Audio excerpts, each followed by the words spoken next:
ভিতরে যখন তিনি প্রবেশ করলেন, প্রবেশ করার পর দেখলেন রাসূলুল্লাহ সাল্লাল্লাহু আলাইহি সাল্লাম ঘুমের মধ্যে। তখন তিনি সরাসরিভাবে জাগ্রত করতে পারেন না, কারণ যেই নবীর কারণে আল্লাহ পাক রব্বুল আলামিন এই পৃথিবী সৃষ্টি করলেন, যেই নবীর কারণে আল্লাহ পাক রব্বুল আলামিন 18,000 মাখলুকাত সৃষ্টি করলেন, এই নবীকে যদি অসম্মানে ঘুম থেকে জাগ্রত করা হয় তাহলে এটা আযাবের খেলাফ হবে।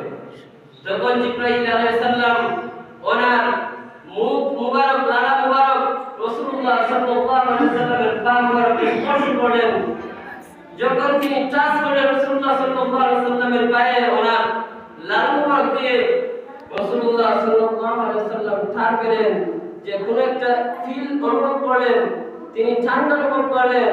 ঠান্ডা অনুভব করার পরে তিনি দেখলেন জিবরাইল আলাইহিস সালাম ওনার পাশে উপস্থিত হলেন। সুবহানাল্লাহ। রাসূলুল্লাহ সাল্লাল্লাহু আলাইহি সাল্লাম আশ্চর্য হয়ে গেলেন, সারপ্রাইজ হয়ে গেলেন। হঠাৎ করে যদি আমরা ঘুম থেকে জাগ্রত একজন মানুষকে আমাদের কাছে দেখি, এটা তো আশ্চর্যের বিষয়। তখন রাসূলুল্লাহ সাল্লাল্লাহু আলাইহি সাল্লাম যদি জিবরাইল আলাইহিস সালাম ইচ্ছা করতেন তাহলে তিনি দরজা দিয়ে আসতে পারতেন কিনা? আসতে পারতেন। কিন্তু কেন তিনি ঘরে চার পাক করে ভিতরে প্রবেশ করলেন? এই সম্পর্কে মুহাদ্দিসিন কেরাম বলেন, আজকে যে ঘটনাটা ঘটতে যাবে এটা পৃথিবীর কোনো মানুষ থেকে ঘটবে না, এটা পৃথিবীর মানুষের সাধ্যের বাইরে। এটা কি বলে মুআজিজা। তখন রাসূলুল্লাহ সাল্লাল্লাহু আলাইহি সাল্লাম অনুভব করলেন যে আজকের রাত্রিটা খুবই গুরুত্ব, খুবই ইম্পর্টেন্ট, যার কারণে জিবরাইল আলাইহিস সালাম ঘর থেকে না এসে তিনি চার পাক করে আমার কাছে চলে আসলেন। তখন রাসূলুল্লাহ সাল্লাল্লাহু আলাইহি সাল্লাম তিনি ফিকর ওযু অনুভব করলেন। সাধারণত যখন মানুষ ঘুমিয়ে যায়, ঘুম থেকে ওঠার পর তার ওযু থাকে না, কারণ হলো ঘুমানোর পর তার শারীরিক যে অবস্থা সেটা নিয়ত হয়ে যায়।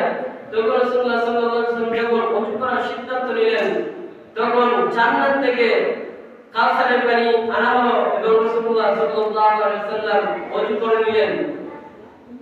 ওযু করার পর রাসূলুল্লাহ সাল্লাল্লাহু আলাইহি ওয়াসাল্লাম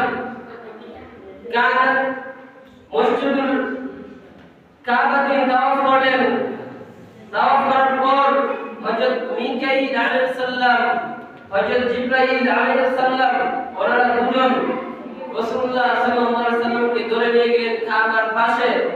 যদি হজ করে থাকেন তাহলে অনেকজন জানবেন, আর যারা হজ করেন না যদি যান তাহলে দেখবেন কাবার পাশে একটি ছোট একটি কূপ আছে, সেই কূপের